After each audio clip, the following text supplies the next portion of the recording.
Et m'on rejoint sur ce plateau Fernand Cohen-Tanoudji. Bonsoir et bienvenue. Vous êtes membre du Likoud, Dror Ben-Sapir, notre analyste politique, et Henri Vétan, membre du parti Bleu Blanc. Carole Lavanne, vous préférez en hébreu. Bonsoir et bienvenue. Dror Ben-Sapir, on se dirige vraisemblablement vers un gouvernement d'urgence d'union. Où est-ce que ça pourrait coincer ? Ça coince déjà, Samuel, dans la mesure où il y a une conversation téléphonique, assez longue en fait, 2 conversations téléphoniques dans la soirée, au cours de la nuit même, entre Netanyahou et Gantz. Ça ne s'est pas très bien passé, hein. Il faut le rappeler, le niveau de confiance entre les deux hommes est particulièrement bas. Les stigmates de la campagne électorale se font encore sentir. Il y a eu bien évidemment des points d'achoppement, notamment la demande de Bleu-Blanc de faire en sorte que s'il y a un gouvernement d'urgence nationale, tous les groupes parlementaires devraient y être représentés. Tous les groupes parlementaires, ça signifie également, Samuel, celui de la liste unifiée qui représente les Arabes israéliens. De cela, Netanyahou et le Likoud ne veulent pas, très clairement. Et c'est considéré également comme l'expression de la volonté de Bleu-Blanc de piéger un petit peu le Likoud, étant donné que, effectivement, on peut difficilement imaginer un gouvernement d'urgence nationale sans que tous les secteurs de la population israélienne ne soient représentés d'une manière ou d'une autre. Alors, on peut trouver des formules de compromis, mais pour l'instant, les négociations n'ont pas véritablement avancé.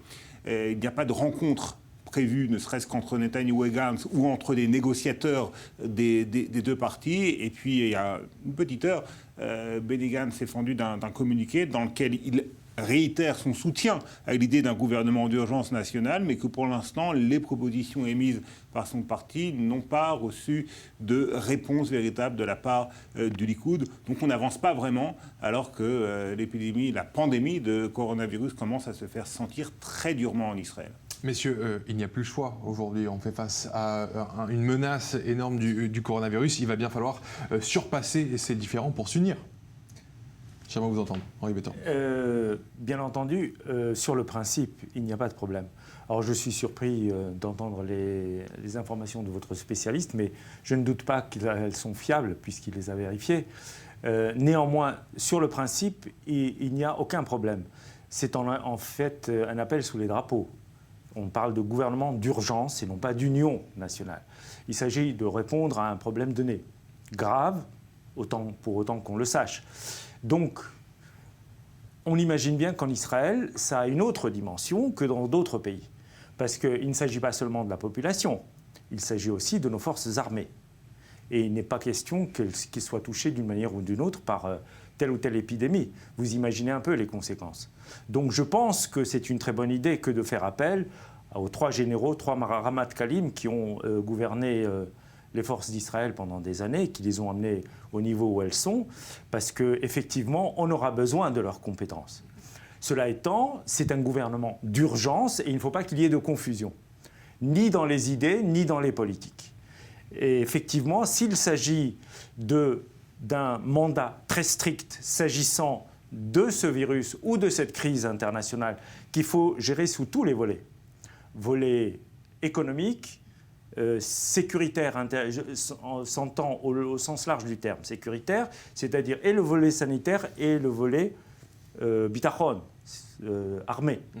Si tel est le cas, évidemment, c'est un mandat clair. Mais il ne s'agit pas de louvoyer avec cela, non plus. Il faut rester vigilant. Il ne s'agit pas d'adopter n'importe quelle mesure.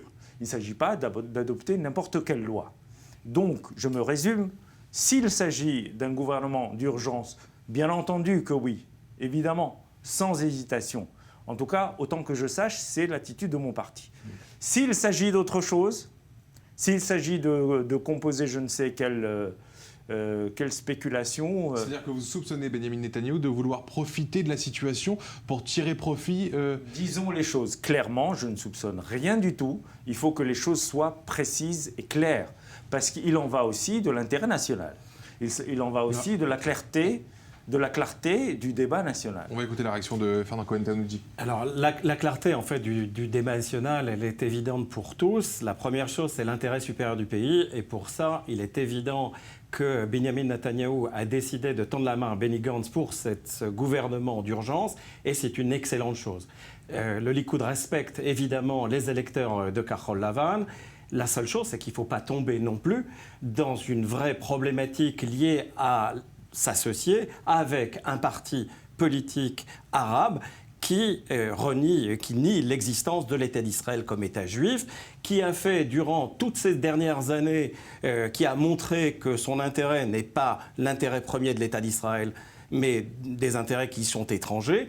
Et là, évidemment, le Likoud n'a pas le choix, c'est soit il s'associe aujourd'hui avec Kahol Lavan pour s'unir et former un gouvernement, soit Kahol Lavan va s'unir avec un parti arabe qui est anti-israélien. Et ça, le Likoud n'en veut pas, comme je pense la majorité des citoyens israéliens. Mais vous entendez les appels des Arabes israéliens qui ont voté pour choisir leurs élus et qui n'ont pas le droit d'avoir ces élus représentés pour les aider à faire face au coronavirus. Alors, je vais être très très clair. Le Likoud n'est pas anti-arabe. D'accord ? Au Likoud, il y a des Arabes, il y a des Bédouins, il y a des Druzes, il y a toutes les minorités qui sont représentées. S'il y avait un parti arabe qui était un parti qui considérait comme Israël sa patrie et qu'Israël en tant qu'État juif, il n'y aurait aucun problème, et je suis certain que le Likoud n'aurait aucun problème pour intégrer ce parti arabe au sein même du gouvernement, au moins en état de crise aujourd'hui.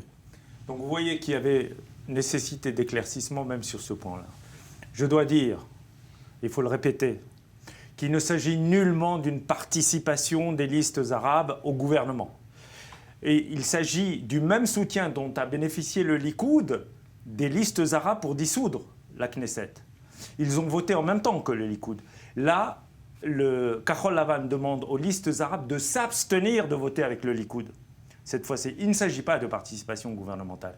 Il est néanmoins évident que, compte tenu, si jamais la dangerosité de ce virus est avérée, finalement, on ne peut pas distinguer entre la population juive et la population arabe, et qu'on aura besoin du soutien de tous. On ne peut pas, avec des voisins de palier, dire « vous n'êtes pas de la même option que nous, donc on vous ignore, vous faites ce que vous voulez ». Il s'agit, en l'occurrence, de tenir compte de la population israélienne telle qu'elle est. Je crois que le Likoud considère que la population arabe fait partie intégrante de l'État d'Israël et toutes les mesures qui sont prises par Benjamin Netanyahou sont prises aussi bien pour les Juifs que pour les Arabes. Doron Ben-Sapir, ça va mettre en exergue une fracture existante dans ce pays, ce contexte. Oui, on peut le craindre, mais encore une fois, le coronavirus, il ne fait pas de détails, il touche malheureusement tout le monde, quelles que soient les affiliations politiques, religieuses ou nationales. Mais ce qui est en train de se jouer, Samuel, c'est que dans cette situation d'une ampleur inédite, d'une crise d'une ampleur inédite, les Israéliens veulent effectivement, la plupart d'entre eux, un gouvernement qui soit un gouvernement de la plus large union possible pour faire face aux défis qui sont immenses. Et ce qui va se jouer dans les prochaines semaines, c'est un jeu qui va consister pour chacun des deux grands partis politiques à rendre responsable l'autre parti du blocage de la situation. Si la situation est bloquée. Encore une fois, c'est à qui pourra, avec le plus de talent, rendre l'autre parti politique responsable du blocage et du manque de coordination entre les deux partis. Encore une fois, la méfiance, elle est très grande à l'heure où nous parlons. C'est la méfiance, selon vous, messieurs, qui bloque la situation. Ce serait quand même déplorable que la campagne électorale, que ça continue et que ça régresse encore de niveau face à une crise. Pas du tout. Je pense que avant tout, c'est la lucidité. La lucidité de Gantz et des dirigeants de Kahol Lavan qui ont compris que le Likoud, c'est le premier parti en Israël, qu'il n'y a pas le choix aujourd'hui que de s'unir face à cette crise et de laisser de côté des partis qui sont tout simplement antisionistes. D'autant plus que Benny Gantz avait refusé à une époque de former un gouvernement avec le soutien des partis arabes de l'extérieur. Il fut une époque, mais maintenant, la donne est ce qu'elle est. Il ne vous a pas échappé qu'il y a eu de nouvelles élections avec des résultats tels qu'on les connaît. Mais néanmoins, encore une fois, il ne s'agit pas de participation gouvernementale des listes arabes. Il s'agit de leur abstention. Bloc, certaines personnes ne sont pas d'accord. On a vu des voix s'élever pour s'opposer. In fine, encore une fois, c'est le chef qui a la prérogative de dire ce qui va se faire, avec l'accord de l'immense majorité du parti, mais c'est lui qui décide. C'est comme ça. Bon. Et donc, il a décidé, il a dit, il a répété. Alors, il ne faut pas prolonger la confusion au-delà de ce qu'elle veut dire, c'est-à-dire que à partir du moment où les partis arabes s'abstiennent de rejoindre par exemple le Likoud sur certains votes, évidemment, il y a un gouvernement minoritaire qui est possible. Mais là, on est dans un cas autre que celui dont on traite actuellement. On traite d'un gouvernement d'urgence, même pas d'union. Et dans ce gouvernement d'urgence, bien entendu que le bon sens doit prévaloir et l'intérêt national supérieur doit prévaloir. Et dans ce cas-là, on ne pose pas de conditions, on ne dit pas les petits partis, ceux-ci, ceux-là, doivent participer, ne doivent pas participer. Tout le monde doit apporter son écho, d'une manière ou d'une autre. Pour ce qui concerne les listes arabes, pour être précis, il s'agit pour elles d'obtenir de leur part un minimum de collaboration politique à la Knesset. Voilà ce dont il s'agit réellement. Il ne s'agit pas de s'allier aux Arabes. Merci beaucoup, Dror Even Sapir. Merci, Fernand Cohen-Tanoudji, pour votre présence sur ce plateau. Merci également à vous, Henri Bitan. Shabbat shalom.